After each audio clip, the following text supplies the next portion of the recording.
Hi hello नमस्कार मंडळी. घरी पाहुणे आले की हमखास केला जाणारा पदार्थ, सगळ्यांना मनापासून आवडणारा पदार्थ म्हणजे पावभाजी.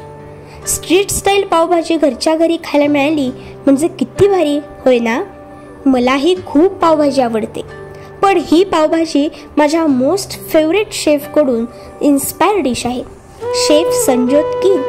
तर आज माझ्या फेवरेट शेफकडून इन्स्पायर झालेली डिश बनवूया, पावभाजी. तर त्यासाठी मी काश्मीरी लाल मिर्च 2 तास पाण्यात भिजवत ठेवली होती. त्याचे बिया काढून त्याची पेस्ट करून घेतली. एका कुकरमध्ये 10-12 बटाटे शिजायला ठेवलेत.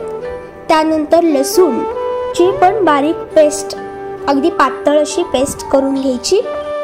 मग गरम पाण्यात मीठ हळद टाकून पाणी उकळलं की त्यात फ्लॉवर शिजवून घेतला.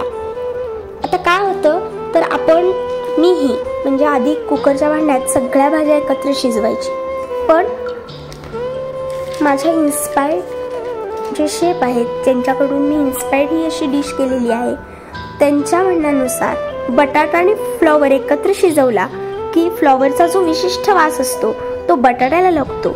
मग आपण विचार करतो बाहेरसारखी पावभाजी घरी का होत नाही, तर आपण बटाटा आणि फ्लॉवर एकत्र शिजवतो त्यामुळे. पण काय करायचं, वेगवेगळे शिजवून घ्यायचं. त्यानंतर हिरवी मिरचीची मी पेस्ट करून घेतली. मग बटाटाच्या साली काढून त्याही स्मॅश करून घेतल्या.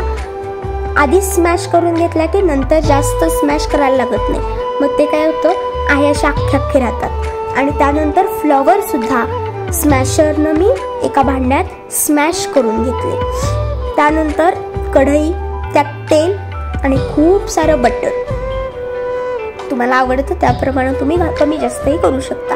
त्यानंतर त्यात जिरे घालायचे आणि कांदा छान लालसर होईपर्यंत भाजून घ्यायचा.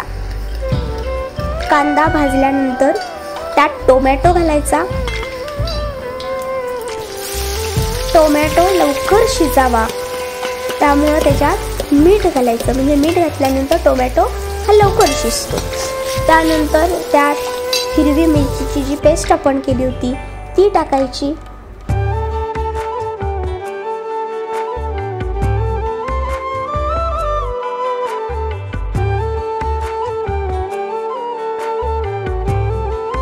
सिमला मिरची टाकून त्यात कांदा लसूणचा आपला मसाला, धने जिरे पूड, तुम्हाला आवडत असेल तर चिमूटभर साखर, कसुरी मेथी घालून छान भाजून घ्यायचं.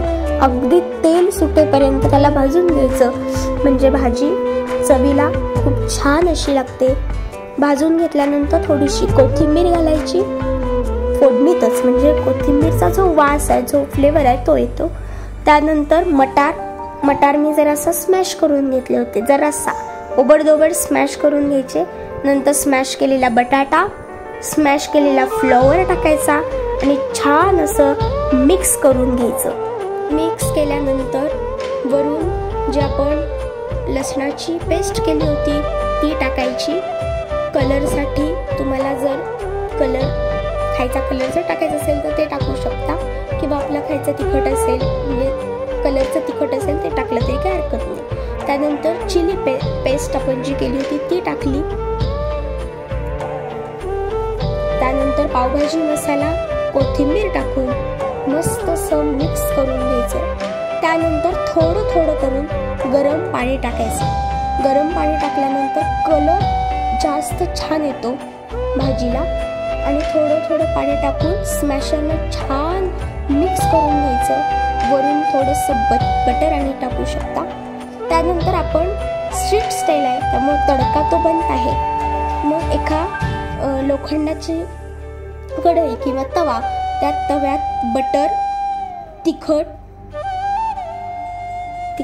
म्हणजे लाल मिरचीची पेस्ट, पावभाजी मसाला, कोथिंबीर आणि मीठ घालून थोडंसं पाणी घालायचं आणि भाजी घालून छान असं परत स्मॅश करायचं तव्यावर.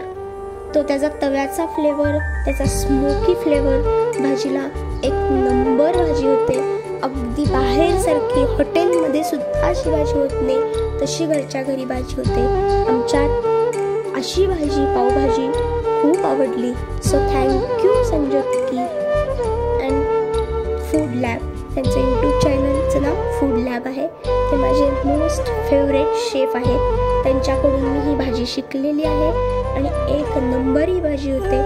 तर ही भाजी त्याच्यावरून बटर, मस्त असे पाव, त्याला ही भाजी लावून भाजून घेतले आणि कांदा आणि लिंबू.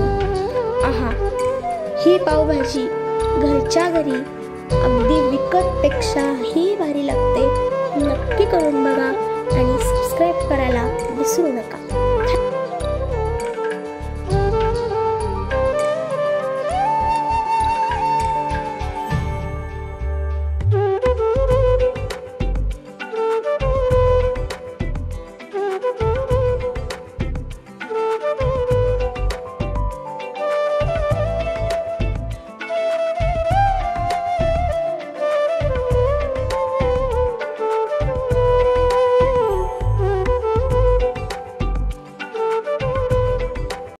Subscribe now and press the bell icon.